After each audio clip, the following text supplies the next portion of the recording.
Dan jangan lupa untuk subscribe YouTube channel Metro TV News dan juga nyalakan notifikasinya.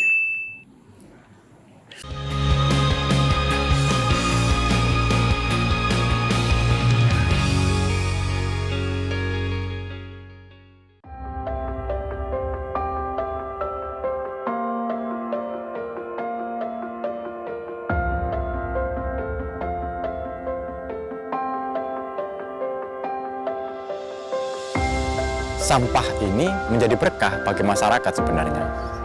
Jadi sampah ini tiap hari selalu ada, jadi bisa kita manfaatkan.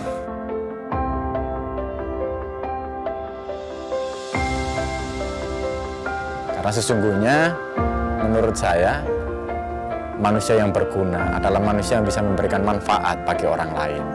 Dan rezeki yang kita terima sesungguhnya sebagian adalah milik orang lain.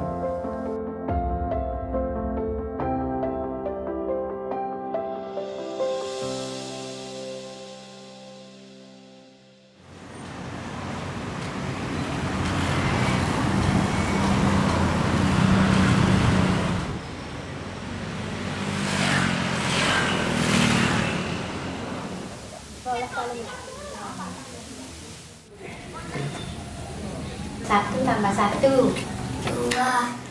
Dua tambah dua. 4. Tiga tambah tiga.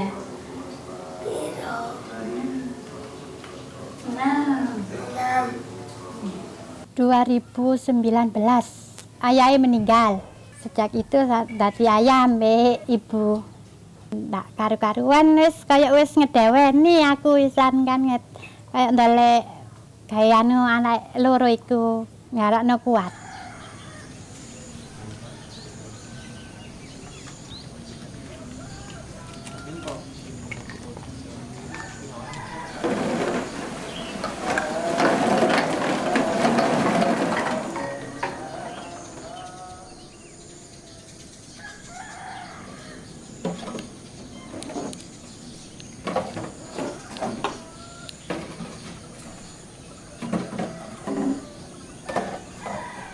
Nyambuti aku mila plastik kerja rekan itu.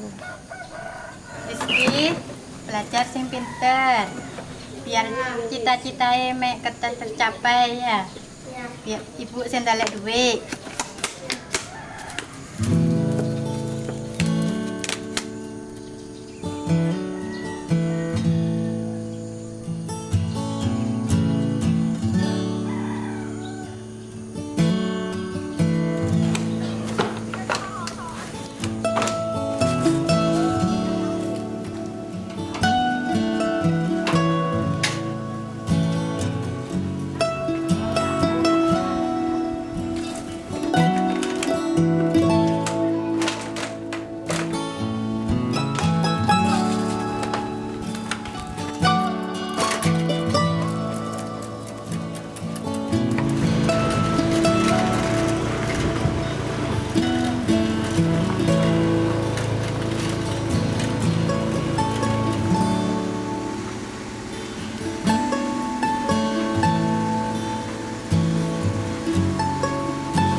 Assalamualaikum. Waalaikumsalam.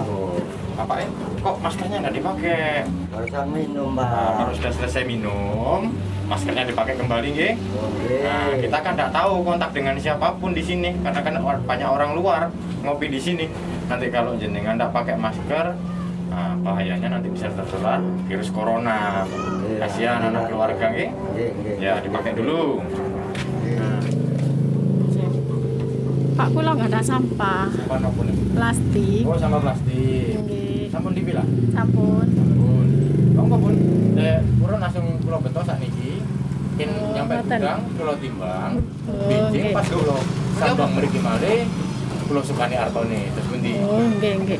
Nggih, Nggih pun Pun. monggo jenengan pendet pun.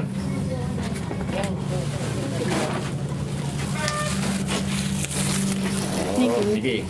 Amit kula tingali nggih. Nggih, nggih. Oh nggih pun, niki sampun bersih. Nah, niki mungkin kula timbang ten gudang. Nah, mantun kula timbang, benjing, kula mriki malih nyukani artone nggih. Oh, ngoten. Kula betong nggih. Nggih, nggih. Nggih. Pun.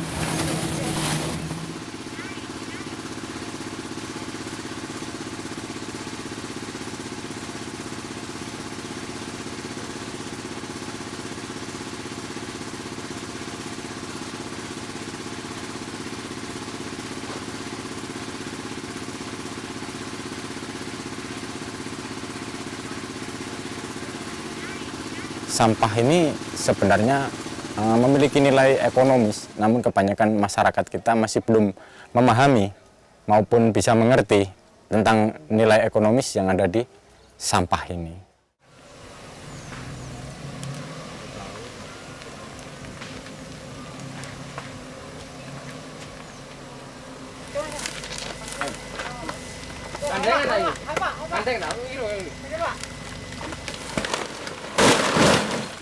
Saya memulai usaha ini mulai dari tahun 2014, kalau sampai sekarang berarti bisa dihitung kurang lebih 6 tahun berjalan. Sampah yang kami olah di tempat kami rata-rata tertinggi adalah polietilen terephthalate atau botol PET. Potensi PET ini lebih besar sebenarnya dibandingkan sampah-sampah plastik yang lain.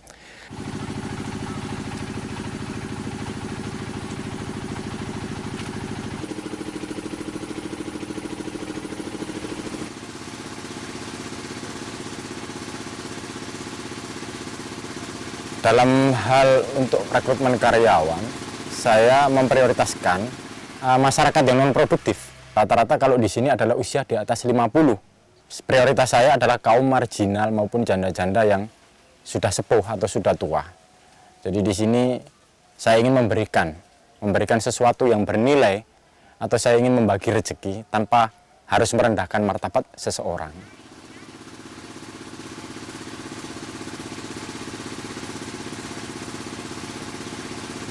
Jam 8 pagi. Tuh. Jam setengah 4 saya pulang. Alhamdulillah pun digawe cukup ya cukup, digawe kurang ya kurang. Ya, alhamdulillah pokok barokah punan nggih. Semasak mau kan beli ikan aja pokok ada tempe anak-anak. Ingin pokok cukup dipangan gawe nyangoni anak sekolah. Kan sakniki kan sekolah butuhkan HP. Ya karepe nggih pengin HP nggih ngoten niku karepe.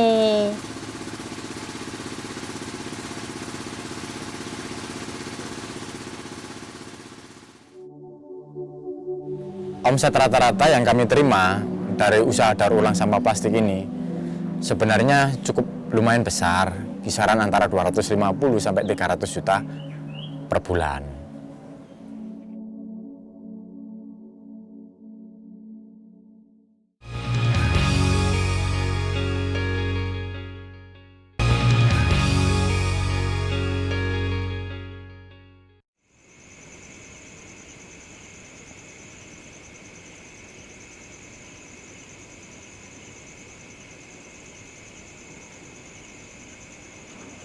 Sebenarnya istri juga sempat komplain di awal-awal saya membuka usaha ini, karena mungkin melihat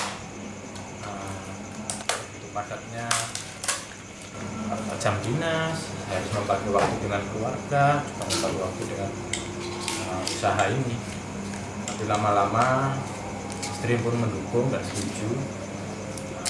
Mungkin dia melihat karyawan di gudang itu seperti apa, dari kaum marginal, dari orang-orang yang pendidikannya tidak terlalu cukup tinggi. Ya kita niatkan ibadah, kita kasih penyuluhan sedikit-sedikit kepada istri. Akhirnya alhamdulillah istri juga menerima. Bahkan biasanya kalau istri itu tidak ada kegiatan juga membantu saya dalam milah-milah sampah botol seperti ini. Rata-rata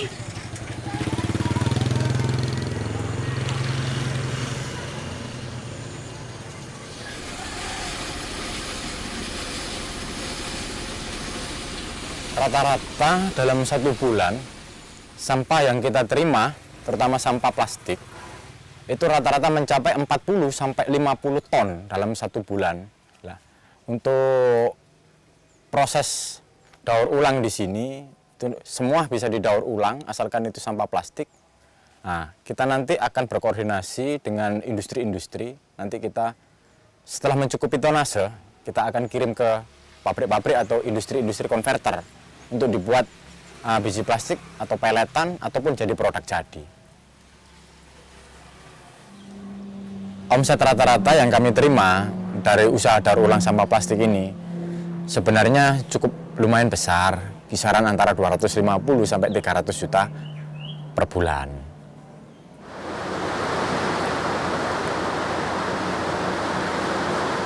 Jadi serapan daur ulang di Indonesia masih sangat sedikit. Tingkat produksi bisnis daur ulang plastik di Jawa Timur, di Indonesia juga itu masih sangat rendah. Buktinya apa? Kita masih mengimpor entah itu biji ori, biji murni, ataupun biji daur ulang plastik dari negara-negara lain. Jadi itu kan sudah menjadi parameter. Potensi bisnis daur ulang plastik di Indonesia itu masih sangat besar. Dan juga dari segi bisnis itu devisa negara kita itu sampai keluar pada saat kita mengimpor, itu sebenarnya kita kan mengeluarkan devisa negara. Jadi bukannya kita mengekspor, tapi kalau kita mengimpor, defisit neraca perdagangan dan sebagainya hanya dari satu sektor saja, itu kan sudah sangat terdampak secara perekonomian secara nasional. Semua sampah pada prinsipnya adalah berdampak, ya. Apakah itu sampah non plastik lainnya, sampah non organik, non plastik lainnya, misalnya beling, logam, kayu, kain dan sebagainya, semua pasti ada dampaknya. Tapi kalau kita bicara soal sampah plastik pada khususnya, plastik itu sebenarnya lebih friendly daripada sampah non organik yang non plastik lainnya. Kalau kita ambil contoh daur ulang besi misalnya. Untuk mendaur ulang besi, itu kalor yang dibutuhkan, energi yang dibutuhkan, itu sangat besar. Belum lagi emisi karbon yang dihasilkan, itu jauh lebih besar daripada proses pendaur ulang plastik pada yang saya tahu. Seharusnya jenis plastik PET ini untuk daur ulang adalah jenis plastik yang pasarnya terbagus. Kenapa? Soalnya jenis plastik PET ini adalah satu-satunya plastik yang kita bisa tingkatkan kualitinya. Walaupun sudah didaur ulang, kita bisa tingkatkan kualitinya kembali atau lebih bagus dari ori. Jenis plastik yang PP, LDPE, HDPE itu tidak bisa. Kita tidak bisa balikin kualitasnya. Kita cuma bisa campur lagi dengan ori. Kalau PET ini bisa 100%. Kita pakai untuk recycle lagi, pakai 100% lagi.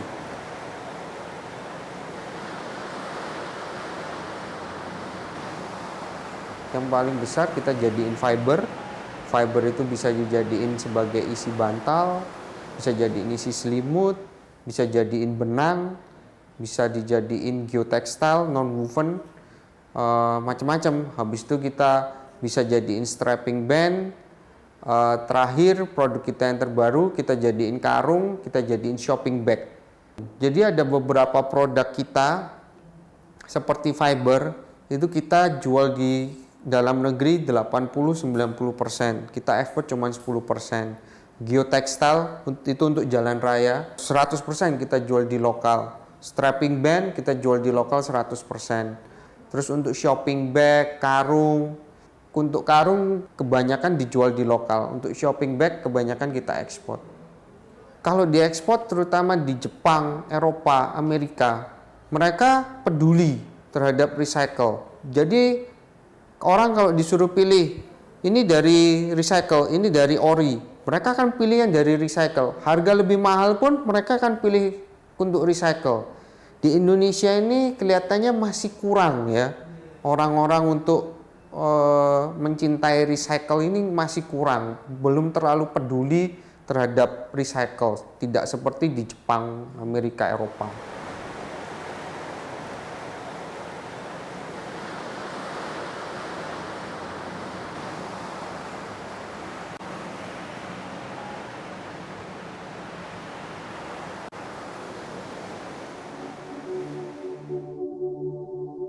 Jadi tugas pokok saya adalah sebagai pelindung, pengayom, dan pelayan masyarakat. Maka saya harus bisa mengayomi masyarakat. Nah, banyak cara untuk mengayomi ataupun memberikan yang terbaik buat masyarakat. Salah satunya adalah dengan sampah.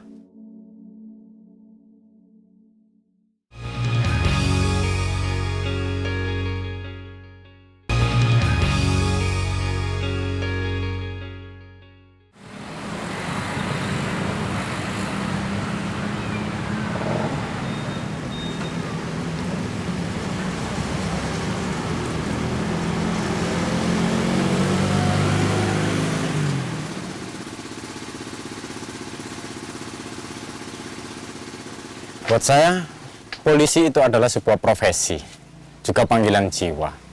Jadi tugas pokok saya adalah sebagai pelindung, pengayom, dan pelayan masyarakat. Nah, definisi dari tiga filosofi tersebut saya artikan bahwa saya ini seorang pengayom, maka saya harus bisa mengayomi masyarakat. Nah, banyak cara untuk mengayomi ataupun memberikan yang terbaik buat masyarakat. Salah satunya adalah dengan sampah. Namun apabila dikatakan ataupun dibilang malu, nah, mungkin di awal-awal saya mungkin merasa malu, tapi lama-lama itu menjadi sebuah profesi atau sebuah hal atau pekerjaan yang harus saya tekuni, dan itu sangat bermanfaat bagi masyarakat.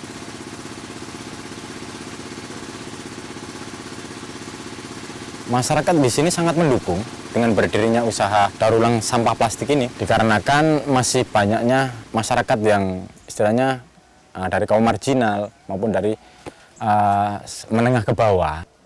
Semenjak berdirinya tahun 2014 sampai sekarang, untuk jumlah karyawan yang bekerja di sini tiap hari rata-rata kurang lebih 25 orang itu yang ada di lokasi atau di gudang ini. Nah, sebagian karyawan juga melakukan sortir atau pilah sampah plastik ini di rumah masing-masing sebagai mengisi waktu luang atau untuk mencari tambahan sedikit rezeki.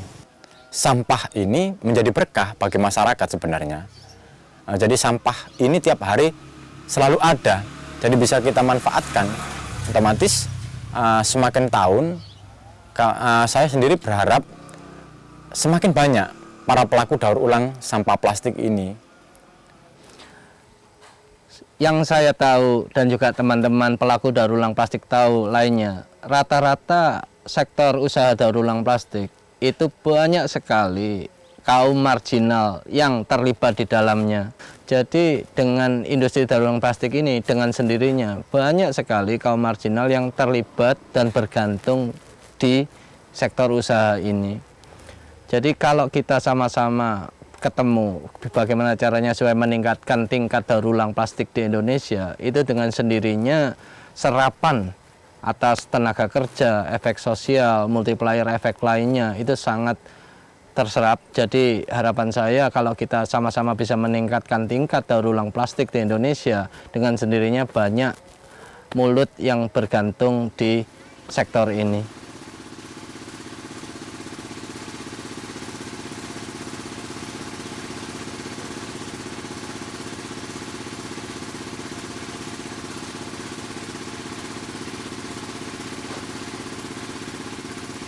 Nah, ini gaji ini sampai minggu ini ya. Pak, matur nuwun Iya, nggih. sami-sami. Kula badhe wangsul piye? Oke, monggo.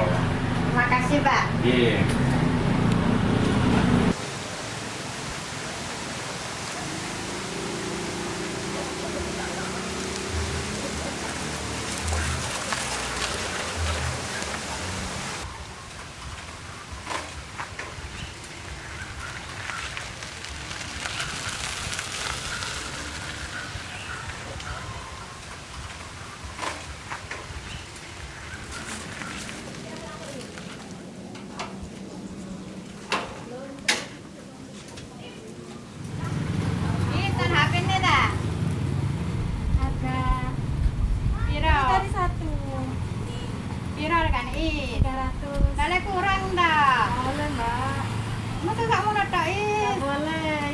masa aku malah ya pokok kayak arek sekolah WIS.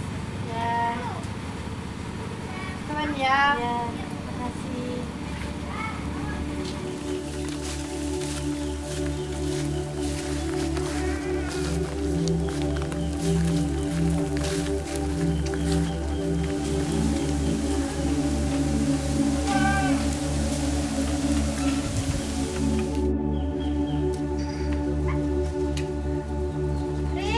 Rizky.